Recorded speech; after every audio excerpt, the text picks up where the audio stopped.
Taflitou de Djemeldine Benchenouf. Salam alaikum, Azul Filaoun, bonsoir.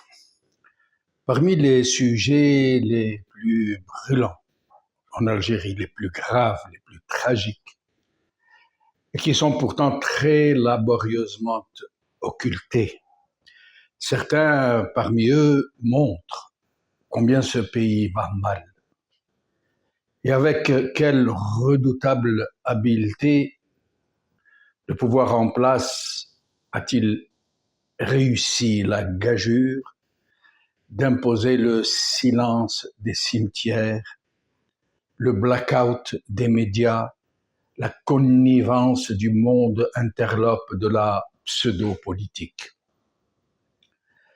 Ces tragédies sont significatives de la totale débâcle de l'État, dans une atmosphère généralisée de démission, de schizophrénie, de coma politique, où un régime aussi prédateur qu'il est vain a réussi néanmoins à enfumer l'état d'esprit général, à brouiller le simple bon sens général, bon sens commun, à se faire passer pour le digne héritier des chouhada, le dispensateur de la démocratie, lui, qui a volé le feu sacré de la libération, lui, qui a étouffé les libertés et attifé d'oripeaux menteurs le cœur même, le cœur battant des piètres institutions qui servent de façade, des cloaques infestées de canailles, cannibales, prêtes à toutes les indignités, capables de toutes les forfaitures. Oui, nous allons consacrer plusieurs éditos à ces immenses tragédies que vivent les Algériens. Nous ne ferons que les effleurer, bien sûr, parce que personne ne pourra aller en leur tragique profondeur. Il faudrait un débat national de grande ampleur pour chacune d'elles, en plus de toutes les autres catastrophes tout aussi graves, dont personne ne parle vraiment au moment où les unes et les grosses manchettes des journaux n'en finissent plus de chanter les louanges de celui qui leur sert la soupe. Je vais donc tenter de rappeler un tout petit peu à votre souvenir ces désastres nationaux qu'on nous cache, qu'on nous voile, qu'on nous glisse sous le tapis dans la complicité générale, y compris celle des victimes elles-mêmes, privées du droit à la parole, emmurées vivantes et sommées de ne pas gémir. Commençons aujourd'hui par la tragédie des Harraga, dans ce pays dont on nous dit que ses dirigeants l'ont propulsé parmi les pays les plus performants et dont un certain responsable du secteur public économique nous dit que bientôt, très bientôt, l'émigration clandestine se fera à rebours, que bientôt, très bientôt, ce sera le tour des Occidentaux de tenter la traversée vers la Méditerranée Sud pour venir dans notre Eldorado, tant envié. La harga, en substance, le fait de brûler la frontière, de s'introduire subrepticement dans un pays contre sa volonté et d'y vivre en clandestin. D'autres vous diront que le mot vient du fait que les harragas brûlent leur papier d'identité pour qu'ils ne soient pas identifiables, pour devenir donc inexpulsables. La harga, c'est se jeter à la mer, à bord de petites embarcations, parfois de fortune, plus ou moins performantes, selon le prix de la traversée, qui va de 80 millions de centimes, environ, à 150 millions la harga de luxe à bord de GoFast. Deux remarques qui en disent long.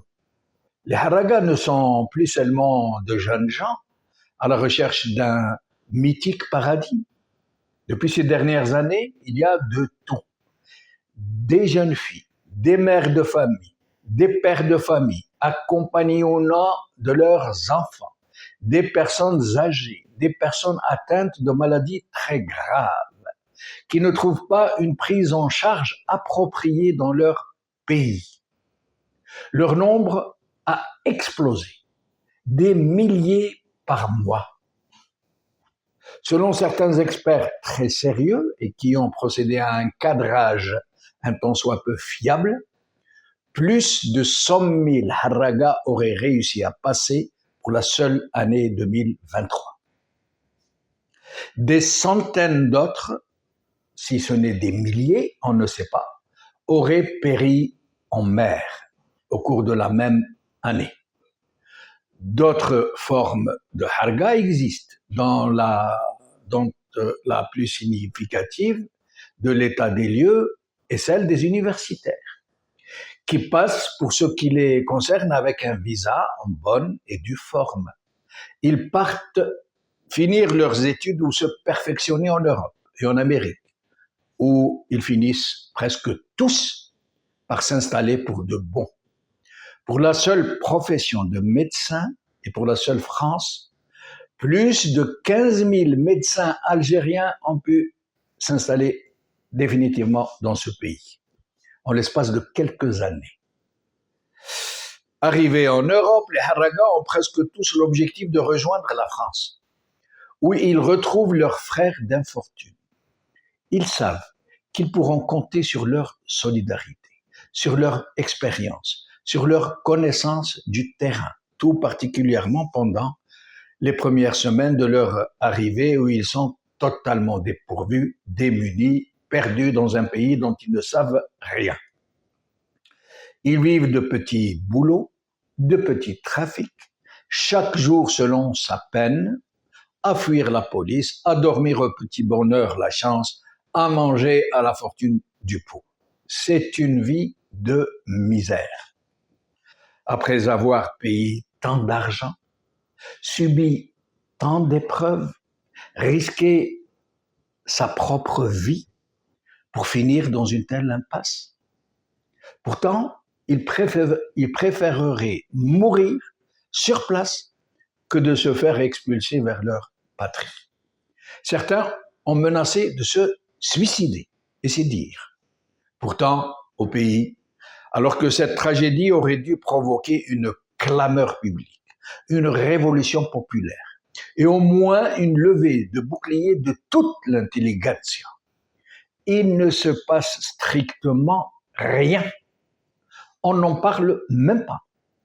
Et jamais le président Tebboune n'a présenté de condoléances aux familles des disparus en mer, ni seulement évoqué ce sujet des harragas. C'est un sujet tabou. Alors tout le monde fait comme s'il n'existait pas. Voilà.